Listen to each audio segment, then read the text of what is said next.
네, 오늘 여러분 나눠드린 자료 중에 그 필수 용어 정리 자료 있죠? 그거부터 오늘 보도록 할게요. 자, 이제 삼순환 맞이해가지고 여러분이 지금까지 어떻게 보면 단원의 경계에 갇혀있던 쟁점들을 이제 허물고 연계하는 게 굉장히 중요한 시점인데요. 자, 첫 번째는 우리가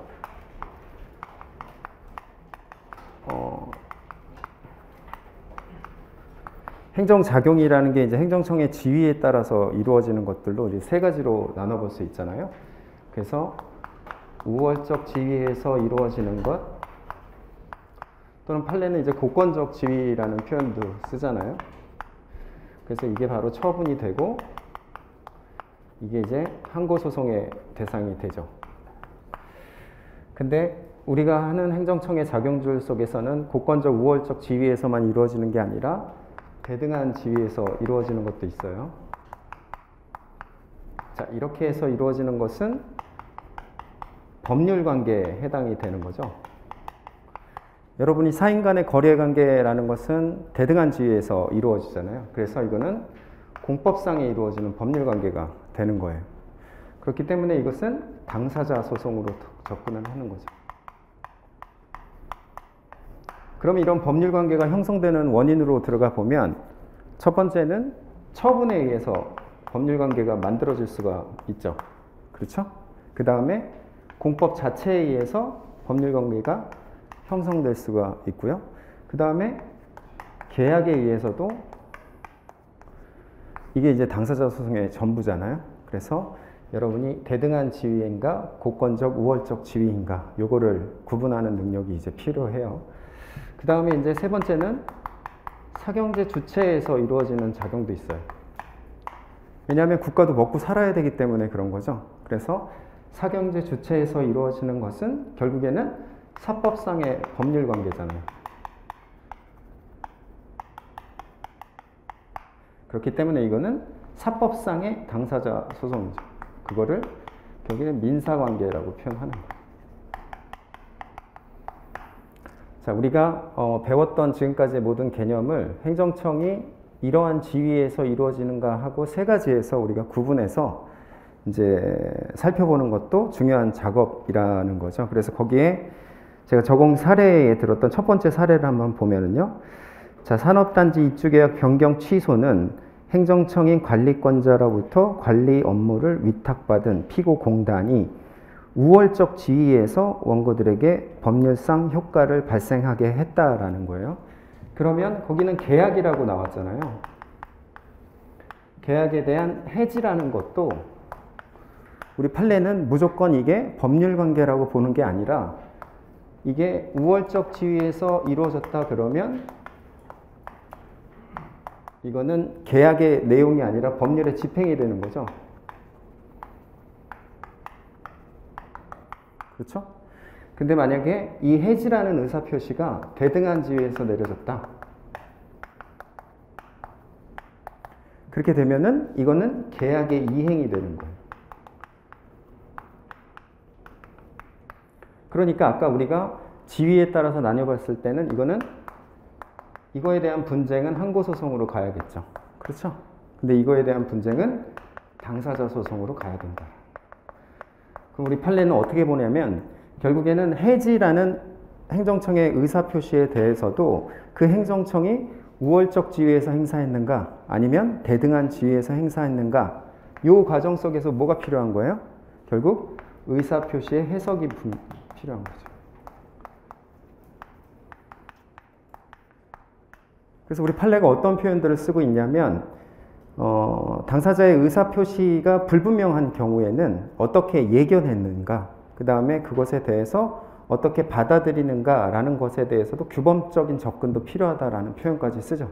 그래서 이 이야기는 우리가 공법상 계약과 처분을 구분하는 데 있어서 매우 중요한 출발점이 되는 거예요. 그렇죠? 그래서 행정청이 어떠한 지위에서 그 의사를 행사했는가, 이게 굉장히 중요한 포인트라는 거.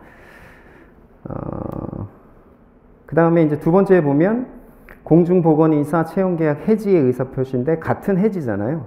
근데 이 해지는 행정청이 대등한 지위에서 행사했다라는 거예요. 그러니까 처분이 아니죠. 그러니까 당사자 소송으로 가는 거고, 우리 행정절차법은 처분에 대해서 적용하게끔 주된 내용이 구성이 되어 있잖아요. 그러니까 이에 대해서는 사전에 통지할 필요가 없다라는 거죠. 그렇죠? 그래서 이거는 공법상 계약에 관한 규율이기 때문에 당사자 소송으로 다루어진다라는 거죠. 그 다음에 이제 세 번째에 보면 의약품 조달 계약이라고, 조달에다가 여러분이 동그라미를 쳐보면 결국엔 조달 행정과 관련해서 우리 판례의 기본적인 입장은 국가가 먹고 살기 위해서 소비하는 거잖아요. 그렇죠? 그렇기 때문에 이는 국가가 대등한 지위에서도 사경제 주체에서 지위에서 이루어졌다라는 거예요. 그래서 사법상 해지에 불과하다라는 거죠. 그러면 관할이 아예 달라지는 거죠. 그래서 민사로 가게 된다라는 거죠. 자, 그래서 우리가 행정청에 의해서 이루어지는 작용에 대해서 여러분이 이제 지금쯤은 여러분이 배웠던 모든 개념들을 어떠한 지위에서 이루어졌는가라는 관점에서 접근하는 통찰력이 좀 필요하다는 것 때문에 제가 첫 번째 목차를 달았고요. 그 다음에 이제 두 번째는 자, 예전에 이제 사법 연수생이 있었는데요. 얘가 이제 성범죄를 저지른 거예요. 그래서 피해자가 이제 을이 있고 얘가 갑이 된 거예요. 그러면 얘는 얘한테 대해서 이제 민사소송을 제기하겠죠? 그렇죠? 민사소송을 제기하는 거죠.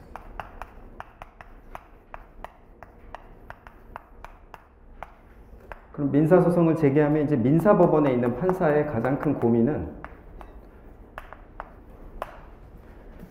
결국엔 돈을 얼마를 주냐의 문제죠. 민법상 손해배상이기 때문에 금액이 얼마냐라는 거예요. 그러니까 결국에는 사적 자치가 제일 중요한 거죠. 각자 만족하는 금액으로만 정해주면 되는 거예요. 그러니까 판사가 고민할 부분은 결국에는 갑과 을 사이에서 사익과 사익에 대한 고민만 하면 끝나는 거죠. 그렇죠? 그렇기 때문에 예의 사익과 예액 사익 사이에서는 비교 형량이라는 관점이 전혀 필요가 없어요. 그냥 좋으면 좋은 거예요. 그래서 민사법원 판사는 조정을 회부를 많이 해요. 조정 회부율이 높은 판사가 에이스 판사가 되는 거예요. 왜냐하면 조정으로 가면 당사자가 다툴 이유가 없거든요. 합의가 됐으니까. 근데 이제 사법연수생은 이제 별정직 공무원으로 되어 있잖아요. 그래서 얘한테 대해서 이제 파면을 만약에 때리면 연수원에서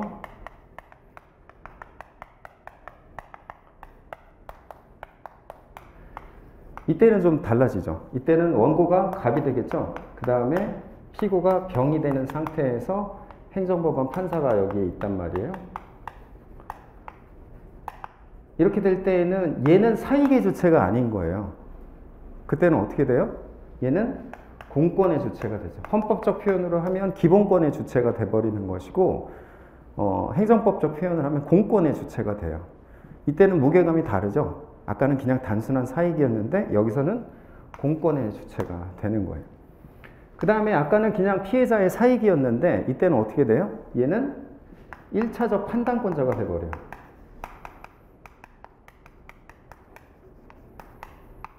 행정법원에 있는 판사는 사법고시 봐가지고 행정법을 공부했잖아요. 얘는 행시 봐가지고 행정법을 공부했고, 당의 쟁점과 관련해서 내가 국가공무원법을 적용해갖고 파면이란 처분을 재량으로 때렸단 말이에요. 그러면 얘의 이러한 1차적 판단권에 대해서 내가 이제 다시 심사하는 구조가 되는 거예요. 이거를 이제 복심이라고 하는 거죠. 당사자 소송하고 그 다음에 항고 소송하고 판사 입장에서는 어떤 게 부담이 덜해요? 당사자 소송이 부담이 덜하죠. 왜? 당사자 소송은 처분은 이미 완성됐고 법률 관계에 대한 다툼이기 때문에 부담이 덜한 거죠. 근데 이것은 1차적인 판단권에 대해서 다시 한번 심사를 해야 되기 때문에 판사한테는 부담감이 많이 있기 때문에 판사가 3명이나 되는 거예요. 그렇죠? 그러면 이때 공권과 관련된 부분, 그 다음에 처분청의 1차적 판단권과 관련된 부분에 대해서는 이제 아까하고는 다른 접근이 필요하죠. 뭐가 필요한 거예요?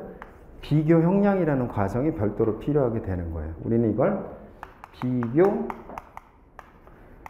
형량 또는 이익 형량이라고 익숙하게 배워왔잖아요. 그렇죠?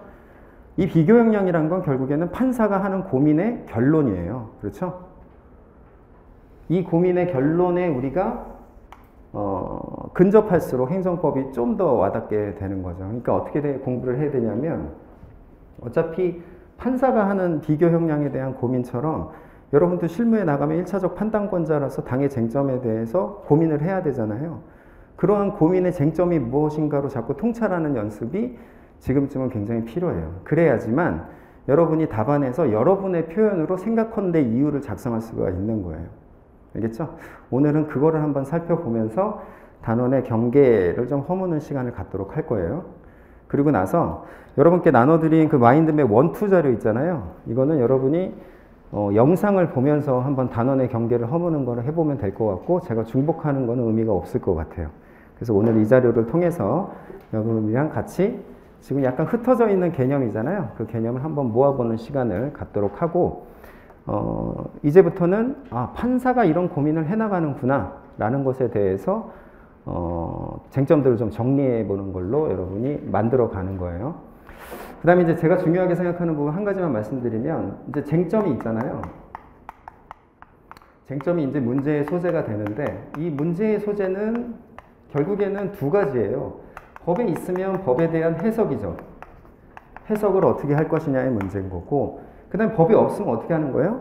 인정할 것인가 아니면 인정하지 않을 것인가에 대한 부분이잖아요. 그러니까 문제의 소재에는 법령이 들어가는 게 제일 좋아요. 예를 들면 처분사유의 추가 변경 같은 경우는 우리 행정소송법에 규정이 없잖아요. 그러면 문제의 소재에서는 처분사유의 추가 변경과 관련하여 우리 행정소송법에서는 규정이 없는 바, 이를 인정할지 여부에 대하여 문제가 제기된다. 이렇게 해야 되겠죠. 그렇죠? 만약에 규정이 있다면 원고 적격이 인정되는지는 어떻게 해야 돼요? 행정소송법 12조에서 법률상 이익으로 규정하고 있는 바, 이에 대한 해석과 관련하여 검토하고자 한다. 이렇게 들어가면 되거든요. 그래서 항상 법률이 여기에 들어가야 돼요. 그래서 법률이 중요한 거예요. 그 다음에는 어떻게 하는 거예요? 우리가 익숙히 알고 있듯이 뭐 학설,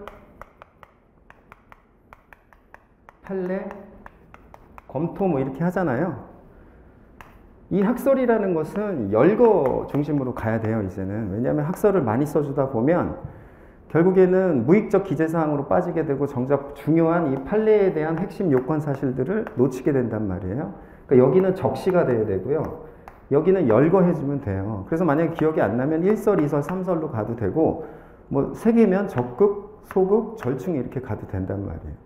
중요한 거는 판례를 중심으로 해서 판례를 정확하게 알고 그 다음에 그 가능성에 대한 스펙트럼으로 학설을 접근해 줘야지, 학설을 외우고 판례를 외우면 그게 오래가질 못해요, 여러분, 기억력이. 왜냐하면 당해 사안에 대해서 판례가 어떻게 고민했는지에 대한 비판이 학설이잖아요. 근데 비판을 먼저 공부하고 당해 사안을 들어가는 거는 모순적이잖아요. 그래서 판례에 대해서 정확한 요건 사실을 적시하고 그 다음에 학설이 그에 대해서 어떠한 가능성에 대한 스펙트럼의 문제잖아요. 그러니까 이거는 열거, 이거는 적시가 되는 거예요. 그 다음에 이제 검토와 관련해서 이제 생각건대 아니면 살피건대 이후에 여러분의 표현을 써야 되잖아요. 그 표현에 우리가 쓸 수 있는 다각적인 표현들을 많이 어휘력을 갖고 있어야 좀 창의적이고 차별적인 답안 구성이 되는 거죠. 알겠죠? 그 다음에 더 중요한 부분은 이제 검토 이후에 사안의 적용이잖아요. 자, 이 부분에서는 결국에는 제시문에 있는 정보, 그 다음에 참조법령에 있는 조문, 자, 이것들을 얼마만큼 내가 나의 이 결론에 유기적으로 풍부하게 포섭하느냐, 여기서 이제 차별성이 많이 확보가 되는 거고요. 그렇죠? 그래서 중요도는 여기, 그 다음에 여기, 여기 이렇게 되는 거예요.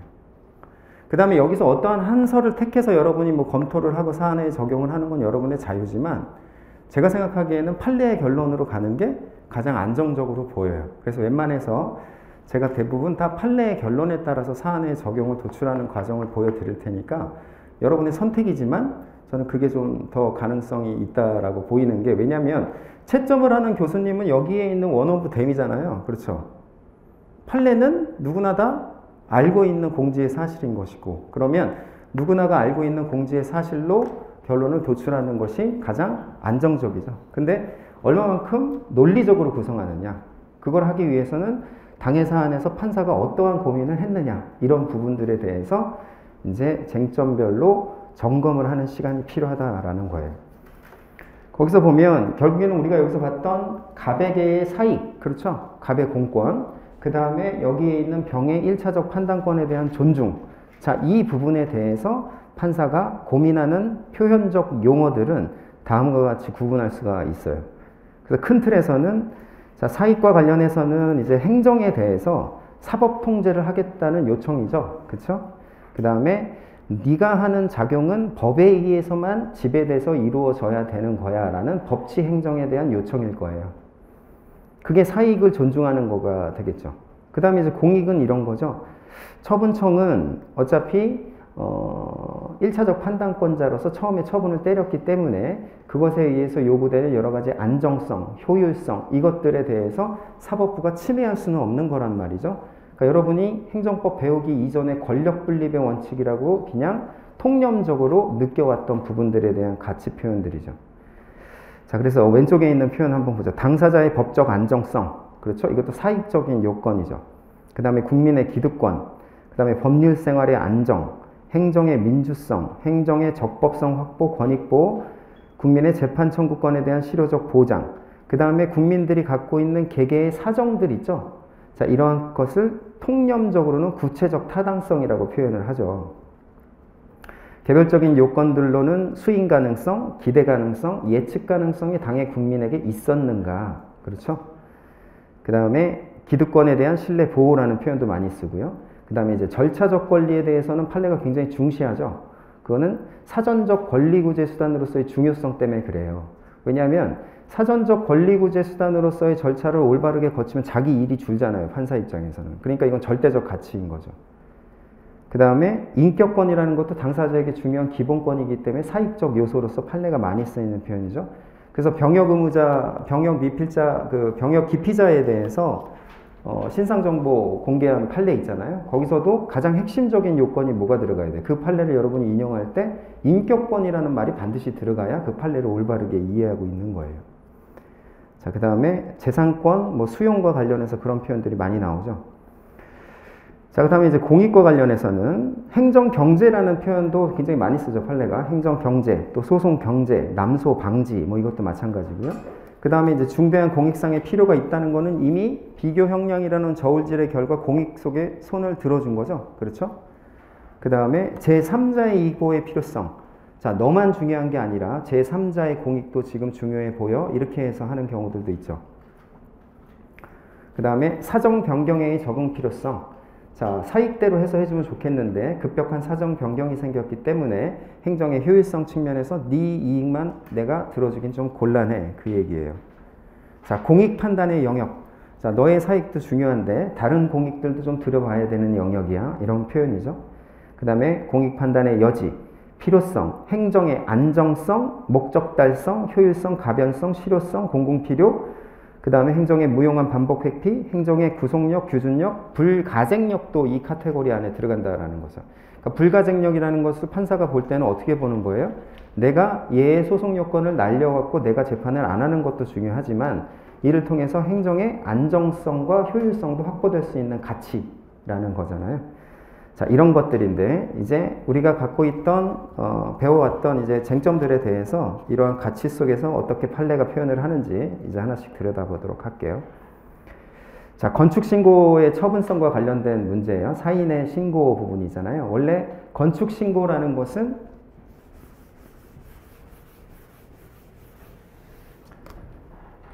자, 수리를 기준으로 해서 요하지 않느냐, 요하느냐, 요거가 가장 핵심이잖아요.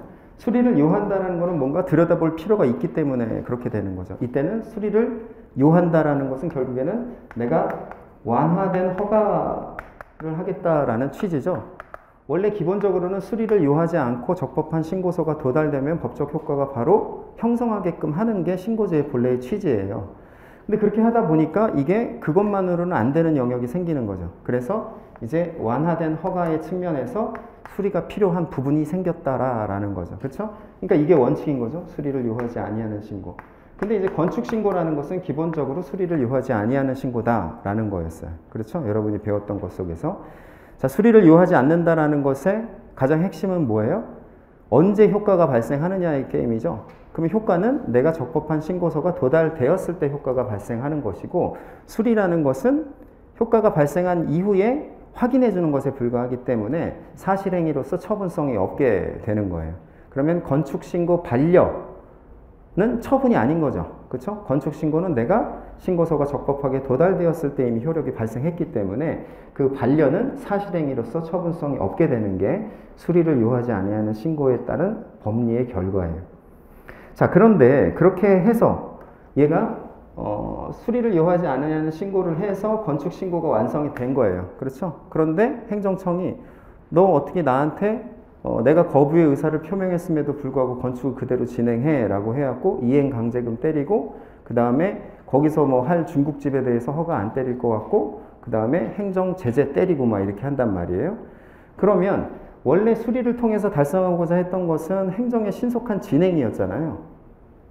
그러니까 신고만 하고 빨리 진행할 수 있게끔 하려는 거였는데, 오히려 어떻게 되는 꼴이 돼요? 행정청에서 괴롭힐 때 얘를 구하지 못하는 상황이 돼버리는 거예요. 그러니까 이때는 뭐가 필요해요? 법리보다는 구체적 타당성에 대한 손을 들어줘야 될 필요성이 있는 거죠. 그렇게 함으로써 어떤 걸 할 수가 있어요? 국민의 재판 청구권에 대한 실효적 보장을 할 수가 있는 것이고, 국민이 그 다음에 당하고 있는 제재에 대해서 소송을 제기할 수 있는 길을 열어주는 필요성이 있다라는 거죠. 판례가 거기서 어떤 표현을 쓰냐면, 자, 판례는 건축신고에 대한 예외적 처분성 인정에서 건축신고 반려행위가 이루어진 단계에서 당사자로 하여금 반려행위의 적법성을 다투어 그 법적 불안을 해소한 다음에 건축행위로 나아가도록 함으로써 장차 있을지도 모르는 위험에서 벗어날 수 있는 길을 열어주고 라는 거죠. 길을 열어준다는 얘기가 결국에는 재판 청구권에 대한 길을 열어주겠다라는 얘기잖아요. 그래서 조기에 근본적으로 해결할 수 있게 하는 것, 이거는 이제 방론에 불과하고요. 핵심은 뭐예요? 그렇게 함으로써 법치 행정 원리에 부합한다라는 판례가 여기서 얘기하고자 하는 부분은 뭐예요? 행정청이 이렇게 쓸데없이 괴롭히는 부분들에 대해서 내가 통제할 필요성이 있다. 그래야지만 국민들이 이에 대해서 재판 청구권이 실효적으로 보장되기 때문이다라는 사익적 고려에 대한 측면에서 이 판례가 형성이 된 거예요. 그럼 만약에 여러분이 만약에 이 사건의 행정법원 판사예요. 근데 여기에 법리에만 기속돼가지고 야 이건 수리를 요하지 않는 거잖아. 그러면 이후에는 처분이 아닌 거야. 그러니까 그것에 대해서 소송을 제기할 수 없어. 이렇게 돼버리면 어떻게 되는 거예요?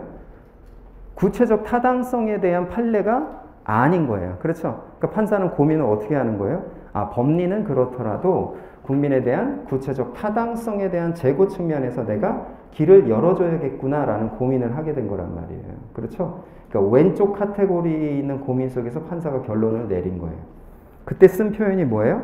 그것이 바로 법치행정이다라는 거죠. 그렇죠? 자, 두 번째는 이제 법규명령 형식의 행정규칙이에요.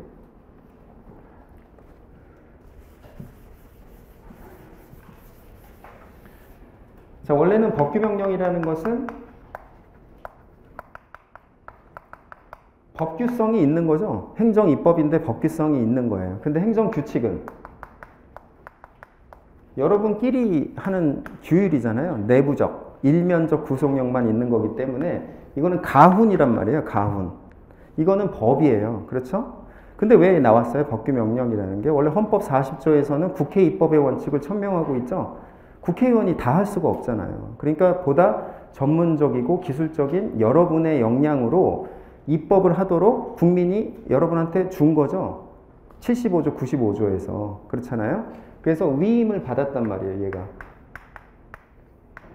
그래서 법규명령으로 구체적 규율성을 가질 수가 있게 되는 거예요. 법규성, 즉 국민의 권리 의무를 형성할 수 있는 힘을 법규명령이 갖고 있는 거죠. 그렇죠? 자, 그런데 행정규칙이라는 애는 그런 게 없는, 근본 없는 여러분끼리의 그냥 규율이란 말이에요. 말로 해도 돼요. 예를 들어서 국무총리가 니네 9시 이후에는 이제 돌아다니지 마. 그러면 행정규칙이에요. 그렇죠? 근데 그거를 문서로 해서 하는 것들을 우리가 배워나가는 게 행정규칙이죠. 자, 근데 이거를 왜 여기다가 넣느냐. 이 부분이 이제 사실 실무적인 고민이 되잖아요. 근데 제재처분 기준이라는 게 행정규칙이죠. 그러니까 내가 어떤 재량이 있는데 그 재량을 내 맘대로 행사하니까 민원이 야기되잖아요. 그래서 민원에 대한 야기를 방지하고자 우리 내부적으로는 우리가 보는 기준을 정하자라는 게 제재처분 기준, 재량 준칙이에요. 그렇게 해서 우리끼리 하려고 그랬는데 이게 되풀이 자꾸 반복 시행이 되니까 법원에서 갑자기 자기 구속의 법리라 그래서 얘한테 법규성을 줘버리잖아요. 그렇죠?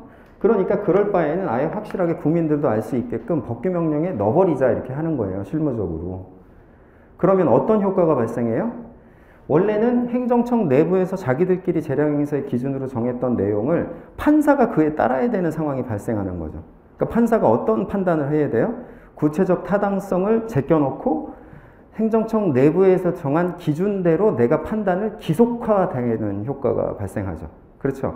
그러니까 판사 입장에서는 형식으로 할까 실질로 할까 이 고민 속에서 행정청이 정한 대로 하는 거는 내가 판사로서의 아이덴티티가 없잖아. 그렇죠? 그러니까 어떻게 하는 거예요? 아니야. 나는 여러 가지 사정을 봐서 내 기준대로 판사로서의 자긍심을 갖고 판단하겠어. 이렇게 하는 거예요. 그게 뭐예요? 결국에는 실질설이죠. 그러니까 학자들이 비판하니까 이제 형식상에서 좀 더 있어 보이는 대통령령에 대해서만 어떻게 하는 거예요? 형식을 인정해 주겠다라고 해서 보는 거고요. 근데 그 경우에도 예를 들어서 상위법령에서 재량으로 해놨는데 얘가 만약에 그 기준으로 해서 기속화시킨다면 그 경우에는 구체적 타당성에 대한 판단이 안 되니까 그때에는 과징금에 대해서 뭐 최고 한도액으로 보겠다. 그래서 거의 실질설에 대한 입장을 견지하고 있는 거죠. 판례는. 그렇죠. 그게 법규명령 형식의 행정규칙인데 이게 단원의 경계를 넘어가면서 이게 어떤 쟁점이랑 연계가 돼요. 이 자체가 법규성이 있느냐 여부부터 시작이 돼가지고 재량과 기속을 판단하는 구분 문제에서도 우리 판례는 재량과 기속에 대한 판단은 법률과 법규명령에 대한 해석을 통해서 하는 게 1차적 기준이잖아요. 그때 그러면 만약에 실질에 따라서 얘가 법규성이 없다 그러면 판사는 이거를 통해서 기속인지 재량인지 볼 필요가 없는 거예요. 결국에는 상위 법률에서는 재량으로 해놨는데 그 다음에 하위에 있는 불용 형식의 제재처분 기준에서 이거는 기속이겠죠. 왜? 별표로 만들어갖고 기준대로 딱딱딱 해놨으니까 이렇게 될 거 아니에요. 그러면 재량이라는 거예요? 기속이라는 거예요? 판사는 재량이라는 거죠. 왜? 이건 내가 안 보니까. 이건 니네끼리 했던 기준이고 내가 볼 필요는 없잖아. 이렇게 보는 거잖아요. 그렇죠? 그래서 기속으로 결론이 되는 거예요. 그 다음에 법규명령 형식의 행정규칙과 관련해서 이 논점 때문에 또 협의의 소의 이익에서도 문제가 또 되잖아요. 그렇죠?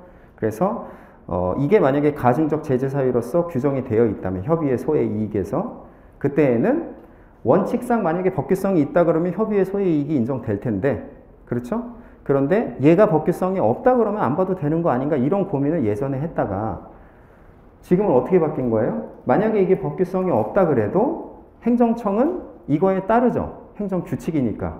그러면 이거대로 안 하면 징계를 받게 되잖아요. 그러니까 얘가 이거대로 가중할 가능성은 매우 구체적이고 현실적인 위험이 있잖아. 그러니까 협의의 소의 이익을 인정하겠어. 이렇게 판례가 바꾼 거죠. 근데 별개 의견은 어떻게 했어요? 그렇게 복잡하게 가지 말고 헌법 95조에 보면 시행령에 대해서도 법규성을 인정하고 있잖아. 그러니까 당연히 협의의 소액이 인정되는 거야. 이렇게 쟁점이 연계가 되는 거예요. 그렇죠? 자, 근데 이제 판례에 했던 표현을 한번 보죠. 법규명령 형식의 행정규칙. 자, 거기서 보면 청소년보호법 시행령 과징금 부과처분의 기준금액은 최고한도액으로 보아 재량권 행사의 여지를 인정한 바 있죠. 살피건대 여러분이 어떤 표현을 여기서 쓸 수 있어요? 결국 모법상의 재량 규정이 기속화되는 것을 방지하는 거죠. 그럼으로써 어떻게 하는 거예요? 구체적 타당성과 국민의 권익구제에 보탬이 될 수가 있는 거예요. 예를 들면 여러분 보세요. 내가 만약에 유흥업소 주점이에요. 근데 행정청에서 얘한테 영업정지 6개월을 때렸는데 이 영업정지 6개월은 제재처분 기준에 정해진 대로 한 거예요. 법규명령에 있고. 그럼 만약에 이게 법규성이 인정된다 그러면 판례는 어떻게 봐야 돼요? 판사는. 여기 정해진 대로 6개월이잖아. 그러면 이건 적법이지 이렇게 해야 된단 말이야. 이게 뭐예요? 판사의 판단을 기속화시키는 거예요. 뭐의 기준으로? 여러분이 만든 내부적 기준으로. 판사는 기분 나쁘죠. 그렇지 않겠어요? 그러니까 얘가 예를 들면 인상도 좋고 여기서 뭐 아들, 딸도 울고 있고 그 다음에 모범 업소고 나도 몇 번 가보고 애가 아주 착한 것 같아. 그래서 구체적 타당성을 내가 제고해 주려고 그랬더니 행정청 내부에서 했던 기준대로만 해야 된대. 그럼 내가 뭐하러 있어? AI로 하지. 이런 판단이 드는 거예요. 그렇죠? 그래서 이거는 뭘로 가는 거예요? 아니야, 이건 실질로 봐서 나는 이거 보지 않고 얘가 실질적으로 얼마만큼 비례의 원칙에 타당한지를 보겠어. 이렇게 보는 거죠. 그렇죠? 그때 쓰는 표현이 뭐다? 바로 권익구제 구체적 타당성을 도모하고자 판례가 이런 결론에 이르렀다라는 것이고요. 그 다음에 이제 학자들은 어떻게 비판하는 거예요? 아니, 법은 형식이지. 헌법에 있잖아. 75조, 95조. 헌법에 있는 걸 왜 네 맘대로 해석해? 이렇게 하는 거죠. 그렇죠? 그러니까 이거는 결국에는 문제의 출발은 어디서 나와요? 형식과 실질의 불일치인데 실질을 통해서 달성할 수 있는 구체적 타당성과 국민의 권익구제. 판사는 그쪽에 손을 들어준 거예요. 그렇죠? 그러면 원래는 만약에 형식으로 가면 달성할 수 있는 공익은 뭐가 돼요? 법적 안정성이죠. 왜 그렇게 했어요? 법에 정해진 대로 하는 것이 법적 안정성이잖아요. 근데 법적 안정성에 손을 들어준 게 아니라 국민의 구체적 타당성과 권익 구제에 손을 들어준 거예요. 여러분이 판사라면 그런 고민을 할 수 있고, 그 다음에 여러분이 만약에 1차적 처분적 권자인 경우에는 이렇게 할 수가 없죠. 여러분 그렇게 하면 어떻게 돼요? 돌아오는 건 징계밖에 없죠. 행정규칙으로 해놨는데 내 맘대로 구체적 타당성 제고, 여러분은 1차적 판단권이기 때문에 내부적인 규율에는 기속을 받는 거예요. 판사는 또 그렇게 할 수가 있죠. 그렇죠? 자, 그 다음에 세 번째, 계획 변경 신청권의 예외적 인정이에요. 자, 행정계획이라는 것은 기본적으로 어떤 특징을 갖고 있어요? 행정계획? 말 그대로 계획이잖아요. 이 계획의 가장 큰 특징은 가변성. 어떤 목적을 갖고 뭐 종합적으로 할 거 아니에요. 그게 여러분이 세우는 방학계획이라는 것도 지키진 않지만 대부분 어때요? 그때그때 달라지고, 그 다음에 목표는 뭐 일정하지만 그거에 따라서 여러 가지 수단들을 다 종합해갖고 공부를 열심히 하려고 하는 거 아니에요. 그러니까 행정청이 하는 계획도 마찬가지죠. 그래서 기본적으로 가변성이 있어요. 근데 이거에 대해서 국민이 야, 이거 변경해달라고 요구하는 권리를 인정하면 판사 입장에서 해주겠어요? 안 해주죠. 왜? 야, 그거는 행정청의 고유 권한인데 내가 끼어들 부분은 아니지. 이래서 행정계획 변경 신청권에 대해서 판사는 인정해주지 않아요. 판사는 기본적으로 아주 소극적이거든요. 그렇죠? 근데 그렇게 해서만 법적 안정성, 공익의 손을 들어주기에는 어떤 거예요? 또 구체적 타당성의 고려가 요구되는 상황들이 있더라라는 거죠.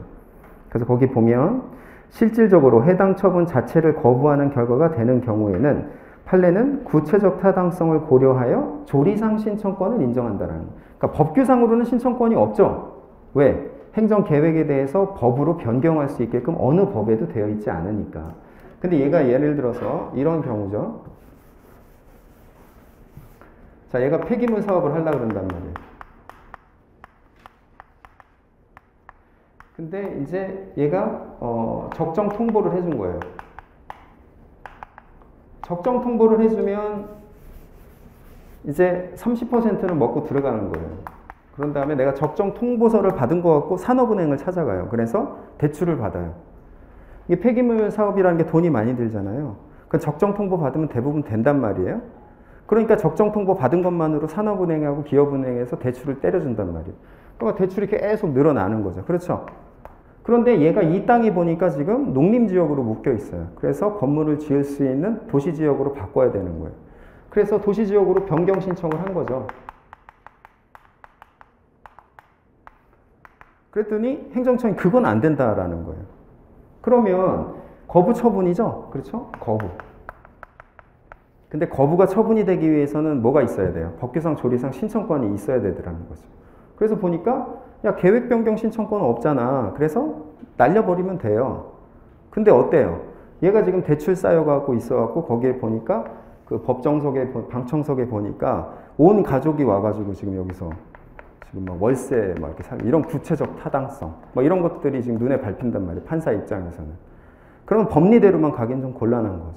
그러니까 어떻게 해야 돼요? 조리상 신청권이라는 것도 있는데 자, 이렇게 적정 통보를 받아서 30%의 법률상 이익을 갖고 있는 애가 지금 이자 감당이 안 되잖아? 자, 이런 경우라면 얘한테는 예외적으로 변경 신청권을 인정해 주는 게 그게 국민의 권익구제에 맞는 거야 라고 가는 거죠. 그렇게 해서 그러면 어떻게 되는 거예요? 이기는 거예요? 이기는 건 아니죠. 어디로 가는 거예요? 이제 본안으로 넘어가는 거예요. 본안으로 넘어가서 신청권은 있는데 그게 적법하냐 위법하냐 거부가 이제 본격적으로 그걸 보는 거죠. 그럼 문제가 되는 건 뭐겠어요? 신뢰보호의 원칙의 문제가 되겠죠. 본안에서는. 그런데 당해사안에서는 진도 높이가 졌죠.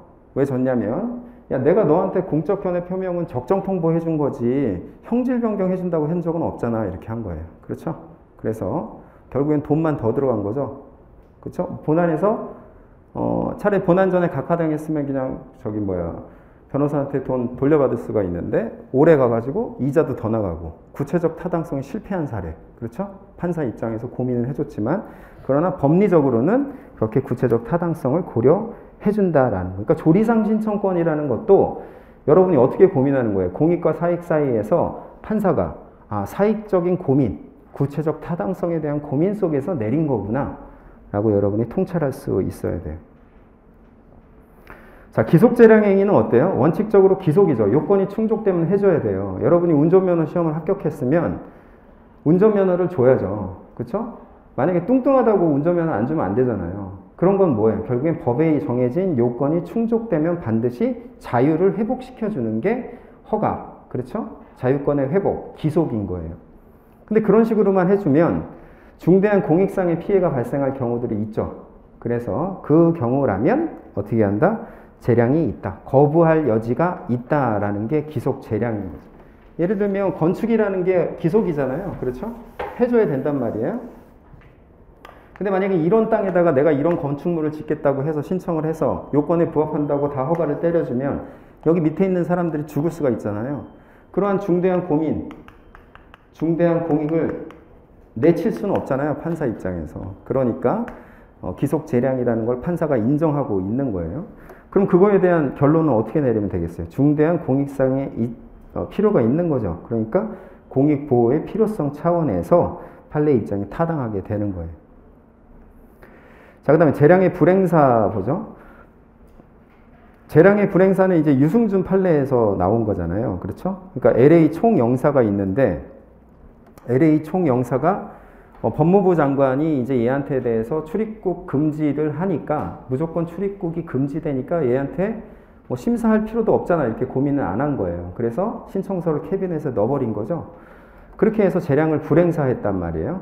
자, 그러면 재량의 일탈 남용이 바로 연결된다라고 했던 건데요. 자, 거기 보시면 행정청이 자신에게 재량권이 없다고 오인한 나머지 처분으로 달성하려고 하는 공익과 처분상 상대방이 입게 되는 불이익의 내용과 정도를 전혀 비교 형량하지 않은 채 처분을 했다면 이것이 바로 재량권의 불행사로서 재량의 일탈 남용으로서 처분을 취소해야 할 위법이 된다라고 판시를 한 거예요. 그렇죠? 자, 그 다음에 뒷페이지로 넘어가면 자, 판단 여지라는 부분도 한번 보죠. 판단 여지라는 것은 요건과 관련해서 행정청에게 판단할 수 있는 여지가 있다라는 거죠. 재량이랑 뭐가 달라요, 여러분? 결과는 똑같아요. 그러니까 판단 여지가 위법해도 위법하고 재량 판단에 일탈 남용이 있으면 위법하죠. 그러니까 판사는 굳이 같은 결론을 갖고 다른 표현을 쓰는 거 싫어하잖아요. 그래서 판단 여지도 재량으로 보아서 위법성을 판단을 하죠. 그러나 학자들은 어때요? 자꾸 이런 걸 만들어야 책도 두꺼워지고 좋잖아요. 학설도 많이 생기고. 그래서 판단 여지를 구분하는 거고요.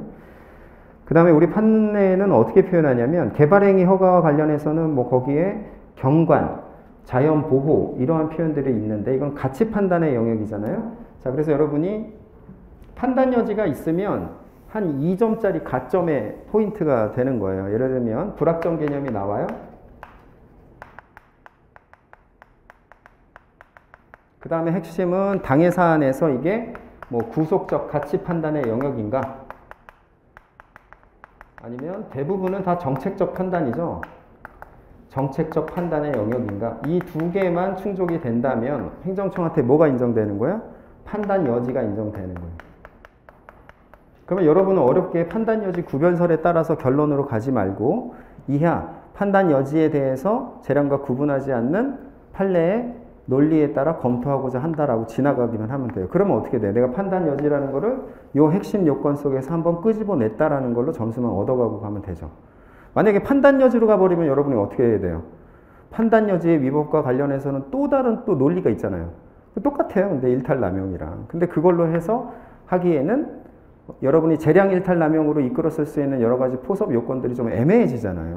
그러니까 판단 여지는 툭 건드려주고 가는 정거장 정점으로 여러분이 확보를 해야 되는데 이것도 행정청에 대한 재량 판단의 존중의 여지에서 우리 판례는 보고 있다라는 거죠. 그 다음에 재량과 기속의 구분을 보세요. 자, 여러분한테 만약에 재량이 주어져 있다 그러면 판사는 어떻게 보는 거예요? 여러분의 고유 영역이기 때문에 건드릴 수가 없어요. 그래서 일탈 남용이 있는지 여부에 대해서만 소극적으로 보는 거죠. 그렇죠? 소극적으로 보고 그 다음에 불완전한 심사를 하게 되는 거예요. 근데 기속이라면 어떻게 돼요? 기속이라면 내가 법령에 대한 요건 해석을 통해서 완벽한 결론을 내리고 내가 내린 결론대로 너희 1차적 처분권자도 했으면 적법한 거고 결론이 틀리면 너희가 위법한 거야. 이러한 완벽한 사법심사를 하게 되는 거예요. 그렇죠? 그럼 여러분 재량과 기속이라는 문제가 나오면 여기서 또 어떤 것들이 문제가 돼요? 사법심사 방식도 문제가 되지만 어떤 논점에 또 연결될 수 있어요? 일부 취소의 논점도 연결될 수가 있다는 거, 그것도 여러분이 중요하게 생각을 해줘야 돼요. 왜 일부 취소가 돼요? 내가 완벽하게 사법심사를 할 수 있으니까 일부도 취소할 수 있는 거예요. 그게 소송경제와 행정경제에 부합하니까. 근데 재량이라는 것에 대해서 일부 취소를 한다는 얘기는 내가 재량권을 행사하는 거죠, 판사가. 그러면 처분청의 1차적 판단권 침해가 돼버리는 거예요. 기속은 나한테 완전한 심사권이 있으니까 일부만 취소할 수가 있죠. 근데 그 표현을 판례가 어떻게 쓰는 거예요? 분리 취소 가능성이라는 표현으로 쓰는 거예요. 결국 기속이라는 것은 내가 특정하고 분리할 수 있잖아. 그렇죠? 그렇기 때문에 여러분이 분리 취소 가능성을 기준으로 해서 일부 취소 논점도 재량과 기속에서 반드시 연계될 수 있다는 거 반드시 체크를 해줘야 돼요. 그래서 이거는 행정청의 재량에 기한 공익 판단의 여지를 감안한다라는 표현을 썼어요, 판례가. 자, 공익적. 자, 그래서 여러분 또 표현 속에는 어떤 게 있어요? 재량과 기속에 대해서 그 명문의 해석이 좀 어려울 때에는 공익 관련성, 그 다음에 기본권 관련성 이런 표현들도 고려를 하죠, 우리 판례가. 그 표현도 마찬가지죠. 형량의 문제이기 때문이에요. 자, 그 다음에 수익적 행정행위 철회 이 부분 좀 중요한데요. 자, 수익적 행정행위 철회라는 건 뭐예요? 수익적이었는데 다시 이걸 처리하면 마이너스가 되죠. 그렇죠? 그 다음에 이걸 다시 처리하면 어떻게 돼요? 플러스가 되는 거예요. 그렇죠? 근데 침익적 처분에 대한 철회는 어떻게 돼요? 침익적인 걸 처리하면 플러스가 되죠. 그러면 이것에 대해서 다시 취소하면은 마이너스가 되는 거예요. 자, 그러면 결론적으로는 국민 입장에서는 요거는 좋죠. 근데 요건 나빠지는 거예요. 그런데 법리대로만 하면 어떻게 돼요? 예를 들면 자, 내가 이걸 취소했다. 그럼 얘는 없어지는 거죠.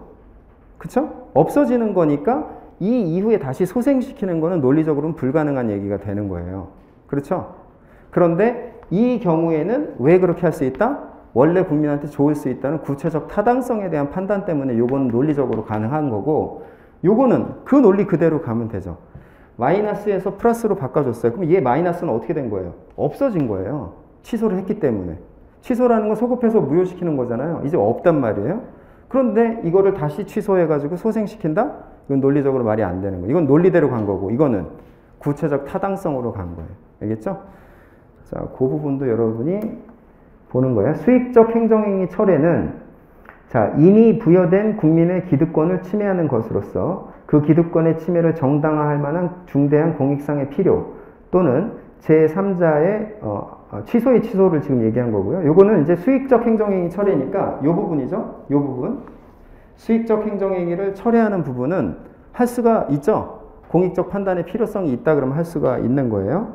그래서 이미 부여된 그 국민의 기득권을 침해하는 것인데 그 기득권의 침해를 정당화할 만한 중대한 공익상의 필요가 있다면, 즉 행정청이 그렇게 해야 될 필요성이 있다면, 아니면 제3자의 또 공익적인 필요가 있다면 그때에는 비교 형량에서 결정한다라는 이익 형량에 대한 판단을 하고 있어요. 자, 이거는 취소의 취소를 제가 지금 얘기한 거고 이건 뒤에 또 나오니까 그때 한번 보도록 할게요. 그 다음에 제재 사유의 승계 부분 한번 보죠.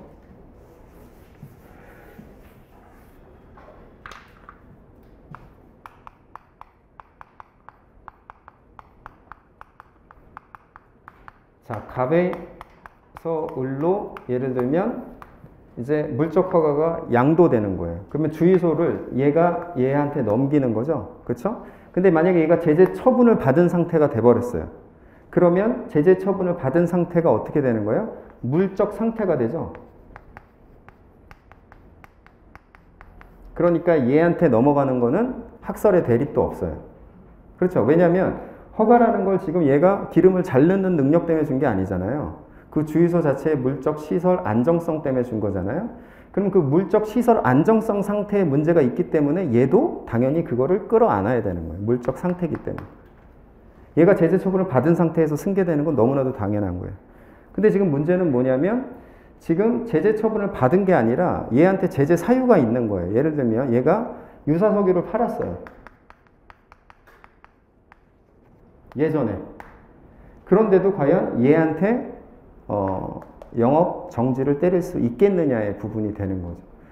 그때는 사익적인 측면에서는 뭐가 침해가 돼요? 얘 입장에서는 야 이건 내가 한 게 아니고 얘가 한 건데 왜 나한테 불이익을 줘? 이렇게 되는 거죠. 그렇죠? 근데 공익적 요청은 어떻게 돼요? 이런 식으로 자꾸 회피하다 보면은 유사석유가 막 판치겠죠? 예를 들면 얘가 아빠고 얘가 엄마면 걸릴 것 같으면 이제 다시 엄마한테 넘기면 되잖아요. 그 다음에 아들한테 넘기고. 그래서 이렇게 제재 수단을 회피할 수단으로 악용될 여지가 있으니까 이때는 공익이 더 우선하는 거예요. 그래서 제재 사유, 승계도 판례는 명시적으로 인정하는데 학설은 어떻게 하는 거예요? 또 비판을 할 수밖에 없겠죠. 야 이건 경찰 책임에서도 행위 책임인데 얘한테 하는 건 얘가 책임이 없잖아. 근데 이때는 이렇게 하면 행정 목적이 달성이 안 되잖아. 행정의 실효성도 침해되잖아. 이게 판사의 결론이죠. 공익적 결론을 내린 거예요. 그래서 제재 사유의 승계를 보면 자 판례의 입장은 검토를 여러분이 이렇게 때릴 수가 있겠죠. 그러니까 양도가 제재 처분 회피 수단으로 악용되는 것을 방지하고자 하는 행정의 실효성 확보의 관점에서 타당하다. 이렇게 결론을 내릴 수가 있는 거예요. 그렇죠? 판례는 여기서 더 나아가서 어디까지 보고 있어요? 양도, 양수 이전에 제재의 원인 사실이 있다 할지라도 그때에도 승계를 인정한단 말이에요. 판례는. 그러니까 이 공익을 위해서 여기서 당사자가 주장하고자 하는 사익은 어떻게 해결하면 돼요? 또 얘한테 손해배상하면 돼요. 그렇죠. 손해배상 청구해가지고 얘한테 손해보전 받으면 되죠. 야, 이거는 니네끼리 돈 문제 해결하면 되는 거고 유사석유 팔아갖고 만약에 교통사고 나면 니네끼리 책임질 수 있어? 그 부분이잖아요. 행정법원 판사는 거기까지 봐야 되니까 돈 문제는 니들끼리 민사상으로 해결하고 나는 행정 제재의 실효성을 손에 들어줄 거야. 그런 고민 속에서 나온 판례. 판례가 타당하죠. 그렇죠? 자, 그러면은 학설에서 비판하는 이러한 당사자의 불이익은 어떻게 보전하면 돼요? 결국엔 민사로 보전할 수 있고 민사로 충분히 케어가 될 수 있다라는 부분이죠. 학설은 이제 그 부분에 대해서는 언급을 안 하죠. 자, 이게 제재 사유의 승계예요. 그러니까 공익의 손을 들어줬다는 거죠. 그 다음에 이제 허가 조건의 존속 기한이라는 부분이 있는데, 자, 허가 자체의 존속 기간은 예를 들면 기간이 있는데 이 기간이 끝나면 어떻게 되는 거예요? 허가가 상실되겠죠? 허가 자체니까. 그렇죠? 이게 허가 자체의 존속 기한이 되는 거예요. 근데 허가 조건의 존속 기한이라는 건 뭐예요? 허가는 그대로 이렇게 상수로 있고 기간이 지나면 조건이 어떻게 되는 거예요? 조건이 상실되는 거죠? 그렇죠? 조건이 없어지는 거예요. 그러니까 조건이 없어지기 전에 뭘 하는 거예요? 이 조건에 대해서 갱신을 신청할 수 있는 것이랑 연결이 되겠죠. 이게 허가 조건의 존속기한이라는 관념적인 개념으로 판사가 표현을 하는 거예요. 이거는 근데 왜 이렇게 표현을 했을까요? 당사자의 구체적 타당성 때문에 그렇게 한 거죠. 왜 그렇게 했어요? 예를 들면 롯데백화점이 이렇게 영등포역에 이렇게 지어서 줬잖아요. 그런데 자기가 지어서 그 다음에 기부 체납을 했는데 최소한 5년은 여기서 장사를 해야 돈을 이제 충당할 수가 있는데 만약에 허가 기간을 2년밖에 안 해줬다. 그러면 안 되잖아요. 그렇죠? 안 되지 않겠어요? 그러려면 어떻게 해줘야 되겠어요? 이걸로 하면은 얘가 허가를 다시 받아야 되잖아요. 그렇죠? 그러면 공인중개사한테 다시 가고 다시 돈 내고 이런 과정이 필요해요. 그 다음에 허가와 관련된 여러 가지 부관이 다시 변경될 수도 있죠. 그런데 그게 아니라 만약에 그대로 유지된다고 했을 때에는 당사자는 신경 쓸 필요 없이 갱신만 되면 그대로 쭉 간단 말이에요. 동일성 유지한 상태에서. 자, 이러니까 자, 허가의 성질상 부당하게 짧다는 사유에 착안해서 판사는 뭘 고민해 줘야 돼요? 아, 구체적 타당성을 끌어내줘야죠. 그러니까 어떤 표현을 써버리는 거예요? 허가 조건의 존속 기한. 이를 통해서 갱신 신청권을 인정할 수 있는 것으로 의사표시를 해석함이 타당하다 이렇게 하는 거예요. 표현이 어려울 뿐이지 결국엔 당사자의 권익구제를 위한 제도라는 거, 표현이라는 걸 여러분이 알 수가 있어요. 자, 그래서 제가 거기에다가 쓴 부분 한번 보죠. 판례는 허가에 붙은 기한이 허가된 사업의 성질상 부당하게 짧은 경우에는 이를 허가 자체의 존속기한이 아니라 그 허가 조건의 존속기한인 갱신기간으로 본다라는 거죠. 의사표시 해석을 그렇게 해서 자, 그 기한이 도래함으로써 조건의 개정을 고려한다는 뜻으로 어떻게 해주는 거예요? 당사자의 신뢰보호 이익을 보호해주고자 하는데 취지가 있다라는 거예요. 자, 부관이라는 것도 보면 재량행위에 있어서 관계법령에 명시적인 금지 균적이 없는 한 행정목적 달성을 위해서 조건이나 기한, 부담 등의 부담을 붙일 수 있다. 자, 행정목적 달성을 위해서 할 수 있다라는 거예요. 재량은 어디, 그러니까 부관은 재량에 붙어 있죠? 그쵸? 그러니까 재량 행사의 일환으로서의 부관으로 보고 있는 거예요, 우리 판사는. 그러니까 부담 이외의 부관에 대해서는 독립쟁송 가능성을 부정하죠, 우리 판사가. 그럼 왜 그렇게 하는 거예요? 그것은 재량이기 때문에 그런 거예요. 재량에 대해서는 일부 취소라는 것 자체도 우리 판사는 허용하지 않죠. 그러면 부관을 붙이고 떼고 하는 건 판사가 하는 거예요. 그러니까 그렇게 할 수가 없는 거라는 거죠. 이게 재량이기 때문에 그렇다라는 것을 여러분이 통찰할 수 있어야 돼요. 자, 그래서 그 뒤에 보면 자, 행소법 4조 1항에서 일부 취소가 이제 포함이 되죠. 그러니까 변경에 대해서 소극적 변경으로 우리 판례가 보고 일부 취소가 포함되는데 자, 학설은 어떻게 비판하는 거예요? 야, 국민이 부관만 떼고 싶대잖아. 그러면 국민의 그러한 재판 청구권에 대한 실효적 보장을 위해서는 부진정 일부 취소 소송을 인정해 주는 게 맞지 이렇게 하는 거예요. 그건 네 생각이고 나는 처분청의 1차적 재량권을 존중해야 되니까 부담은 처분청이 하명이라는 별도의 행정행위를 했으니까 내가 그것에 대해서 판단할 수 있지만 나머지는 그렇게 볼 수 없어서 나는 들어가지 않을 거야. 이게 판사의 입장이 되는 거죠. 그렇죠? 자, 그 다음에 이제 부관의 일부 취소 가능성 문제도 똑같아지는 거예요. 자, 그때는, 자, 부관이 독립쟁송이 가능하냐? 이 부분은 부관만 따로 이렇게 떼낼 수 있느냐, 소의 대상으로 할 수 있느냐, 그 부분이잖아요. 근데 독립 취소는 뭐예요? 본안에 들어와가지고 걔만 떼낼 수 있느냐 이런 부분이죠. 그러니까 일부 취소의 부분이죠, 이게. 그렇죠? 그런데 만약에 본 행정행위가 이렇게 돼 있고 그 다음에 부관이 여기에서 이렇게 차지하고 있어요. 그 얘기는 본질적 부분이에요, 부관 자체가. 그러면 이거를 떼낼 수가 없겠죠. 그러면 어떻게 돼요? 주된 행정행위에 대한 침해가 되기 때문에. 그래서 본질적인지 여부에 따라서 일부 취소 여부를 판단하자라는 게 이제 판례 입장이기도 해요. 예를 들면 자, 부담 외의 부관에 대해서는 어떻게 가야 돼요? 전체를 소송의 대상으로 해야 돼요. 그렇죠? 그래서 기한 같은 경우에 기한부 어떠한 행정행위가 있잖아요. 그러면 요거 전체를 다 소송의 대상으로 가져가야죠. 그렇죠? 그런 다음에 이게 소송의 대상인 상태에서 이제 판사는 어떻게 판단하는 거예요? 그러면 얘는 지금 일부 취소에 대한 고민은 아니니까 인용 아니면 기각이잖아요. 둘 중에 하나밖에 없게 되는 거예요, 판사 입장에서는. 근데 얘가 만약에 되게 본질적 부분이에요. 그래서 이렇게 막 오염시키고 있어요. 그러면 얘한테 대해서는 인용을 해줘야겠죠. 그렇죠? 근데 만약에 얘가 본질적 부분이 아니에요. 그 영향이 별로 없어요. 그럼 전체에 미치는 영향이 그렇게 크지 않기 때문에 그때는 기각해주면 되는 거예요.